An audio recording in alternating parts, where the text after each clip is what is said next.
সুপ্রিয় দর্শক মণ্ডলী, আমি খন্দকার মাসুদুজ্জামান। ধারাবাহিকভাবে রাজধানী ঢাকায় আজ আমরা এই কাজগুলি দেখিয়ে যাচ্ছি।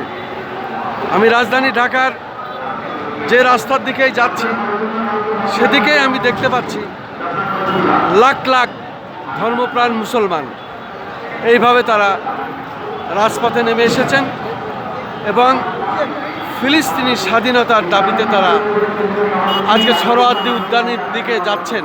কিন্তু আমি চেষ্টা করেছি, সোহরাওয়ার্দী উদ্যানের দিকে আমি ঢুকতে পারি নাই, কারণ এত পরিমাণ মানুষের ঢল যে সেখানে ঢুকবার কোনো সুযোগ নাই।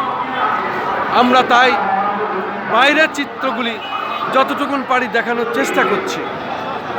আজকে বাংলাদেশের এই 92% মুসলিম, এই 92% মুসলমানের